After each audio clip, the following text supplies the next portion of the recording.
Bienvenue au Canada, un podcast et un site internet qui vous procurent des informations et des interviews sur l'immigration et la vie au Canada.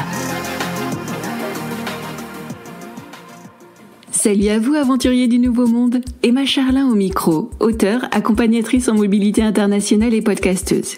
C'est l'épisode 30 du podcast et je l'enregistre au mois d'avril 2024. Aujourd'hui, je fais un épisode un peu spécial car j'ai le plaisir d'accueillir ma fille aînée sur le podcast. Elle va nous raconter comment s'est déroulée son arrivée au Canada et comment elle a appris l'anglais. Mais avant cela, j'ai reçu une question d'une auditrice à laquelle je souhaite répondre. Zoé me demande si un jour mes livres seront traduits en anglais. J'avoue que c'est quelque chose auquel j'ai réfléchi et je pense avoir trouvé un modus vivendi, à savoir une solution qui serait pertinente pour tous et pour moi aussi accessoirement. Je ne vais pas me lancer dans la traduction de ma collection anecdotes canadienne car il y a beaucoup trop de références culturelles propres aux Français, Belges et Suisses. Le côté décalé et humoristique des anecdotes se perdrait et ce serait un peu dommage. Par contre, je pense traduire certains de mes guides pratiques en anglais. Dès que mon livre Coup d'une expatriation au Canada sortira, je le traduirai. Oui, moi, toute seule, avec des dictionnaires et des traducteurs en ligne. Je le ferai évidemment révisé par un correcteur, mais tout de même, c'est bien la preuve qu'après quelques années au Canada, on se sent pousser des ailes en anglais. Pour la petite info, à mon arrivée au Canada, il y a presque 7 ans maintenant, je n'étais pas bilingue et à présent, j'envisage la traduction d'un livre en anglais. Plutôt ambitieuse et sûre d'elle, la nana, n'est-ce pas ? Pas vraiment en fait. C'est juste que j'ai appris, comme beaucoup d'immigrés, à repousser mes limites et à persévérer. Ce sont des qualités que j'ai développées et qui m'aident à présent dans bien des projets. Et maintenant, voici un mot de notre sponsor. Eh mais il y en a pas. Ah oui, c'est vrai, c'est moi le sponsor de l'émission pour l'instant. L'épisode de ce jour est sponsorisé par mon livre « Famille, je vous aime, mais parfois, flottement et embarras ne manquent pas quand parents et enfants font leur premier pas au Canada. Annonce du départ, arrivée, premier jour d'école, apprentissage de l'anglais, fêtes et plaisirs saisonniers, voilà autant de sujets abordés dans les anecdotes de ce recueil. En plus de mise en situation bienvenue, chaque partie est ponctuée d'informations et suggestions. Vous pouvez acheter ce livre sur vos plateformes de vente habituelles. Vous pouvez même demander à votre bibliothèque canadienne de l'acquérir puis de le mettre en ligne sur les plateformes Overdrive et Bibliotheca. Venons-en à présent à l'épisode du jour. J'ai le plaisir d'accueillir ma fille aînée sur le podcast. Je tairai son nom pour des raisons de confidentialité. Ou plutôt, je vais vous donner quelques indices. Son prénom se cache dans la liste suivante. Mathilde, Claire, Lucille, Olivia, Jeanne, Marie et Léa. À vous de faire vos pronostics. Alors, je vais remettre un peu de contexte sur notre histoire familiale. Nous avons quitté la région parisienne en 2017 pour nous installer à Hamilton en Ontario, une ville située entre Toronto et Niagara Falls. Ma fille est arrivée au Canada quand elle avait 7 ans. Sa sœur cadette avait 5 ans et son petit frère 2 ans. Et oui, mon mari et moi, nous avons 3 enfants. À présent, notre Miss a 13 ans et elle a presque toutes ses dents. Oui, parce que il y en a qui poussent encore en fait. Hey, ça se dit pas ça! Alors Mathilde, je ne sais pas trop si tu te souviens de comment papa et moi nous vous avons annoncé notre départ au Canada. Mais pour rendre l'affaire joyeuse, on avait caché dans l'appartement une dizaine d'indices emballés dans du papier cadeau. Vous deviez les trouver, les réunir et décrypter le message secret. Et comme à l'époque tu étais la seule de nos enfants à savoir lire, tu t'y étais collée.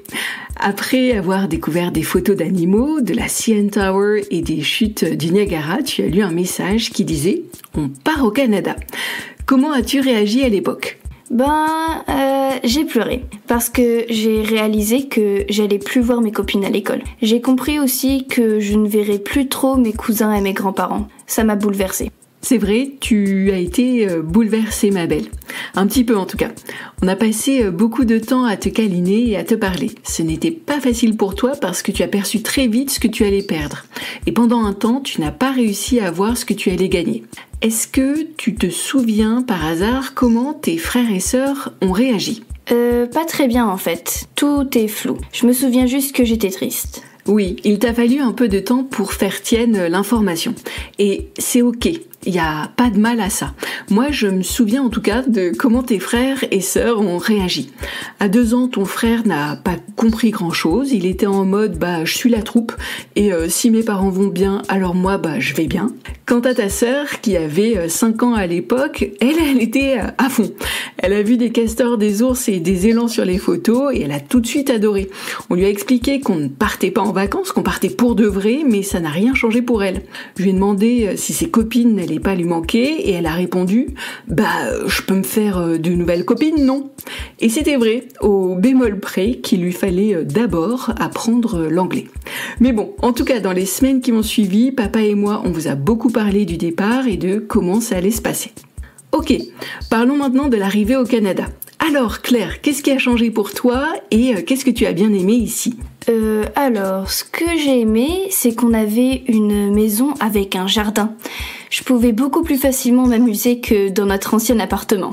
On pouvait aller à la piscine tout le temps alors qu'à Paris, c'était compliqué.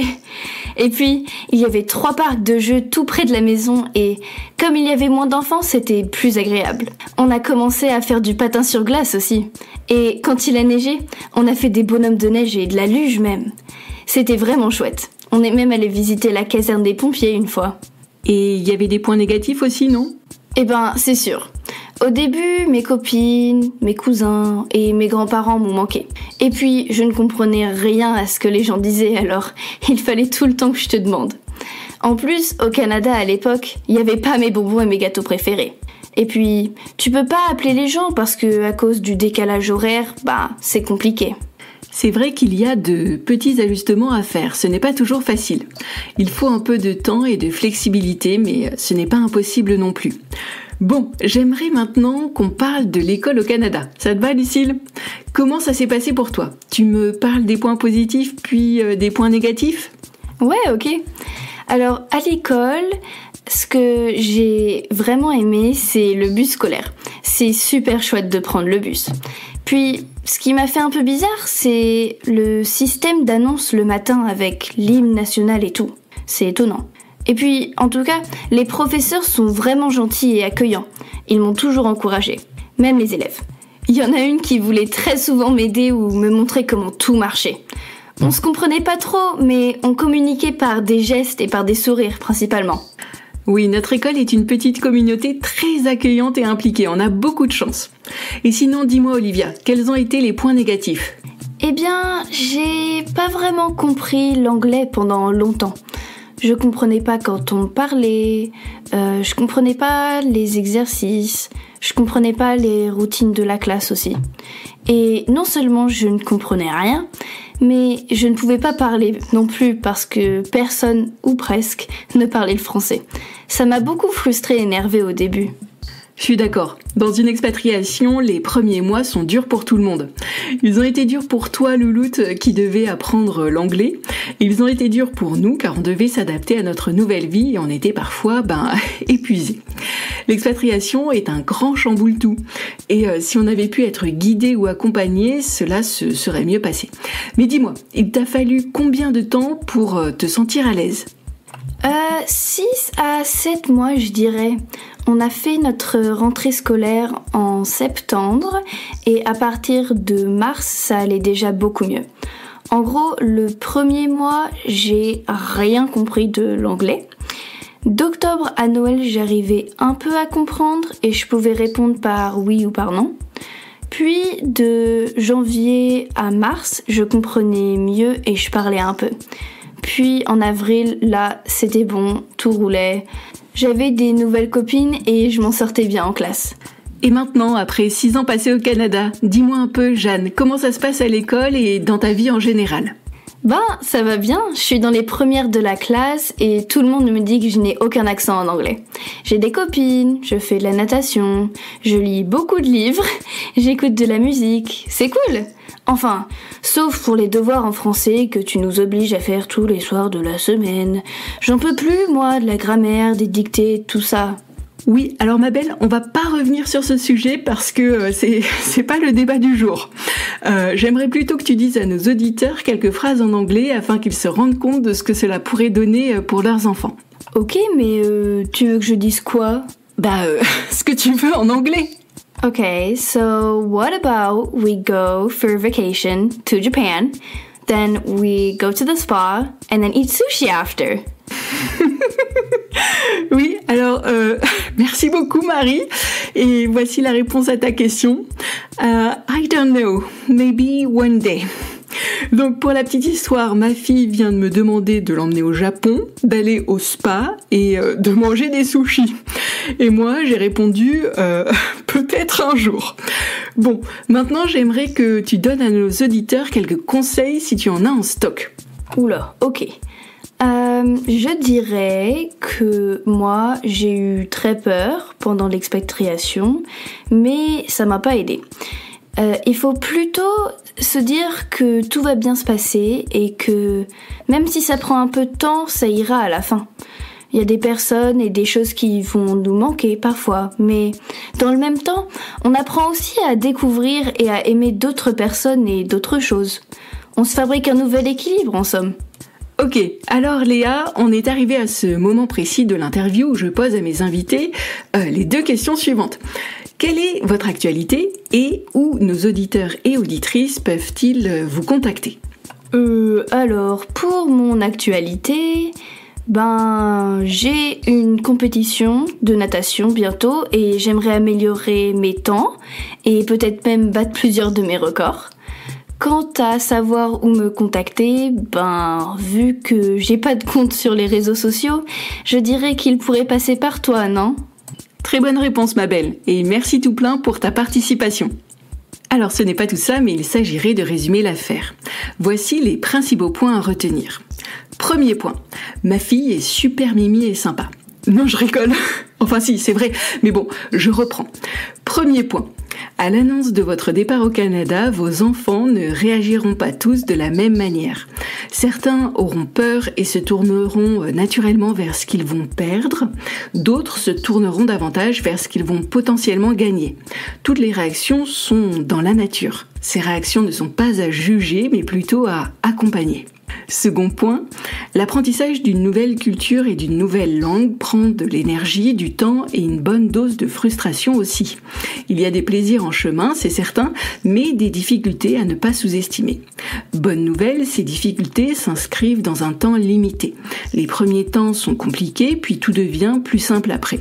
Il convient de vous y préparer et de vous armer de patience. Troisième point, il y a un inconfort inhérent au changement. On quitte ce que l'on connaît pour aller vers ce que l'on ne connaît pas. En tant que parent, la charge mentale est forte parce qu'il faut tout apprendre, gérer les problèmes logistiques, veiller au bien-être des enfants, maintenir une bonne communication dans le couple, même quand on est fatigué. Ce n'est pas évident. Un coach en mobilité peut vous aider et faciliter votre arrivée. À titre personnel, je sais que si je devais recommencer, je ne manquerais pas de me faire aider. Cela m'aurait épargné bien des soucis, des doutes et, avouons-le aussi, des crises de nerfs. Oui, parce que je m'énerve pas très souvent, mais bon, parfois, ça peut arriver. Cet épisode de Bienvenue au Canada est déjà fini. Je vous remercie de l'avoir suivi jusqu'au bout. L'aventure continue. Si vous souhaitez bénéficier d'une séance de coaching, contactez-moi. En ce moment, j'offre une séance découverte d'une 20aine de minutes. Vous venez avec vos questions et moi j'y réponds. Rendez-vous sur mon site internet bienvenueaucanada.ca. À bientôt!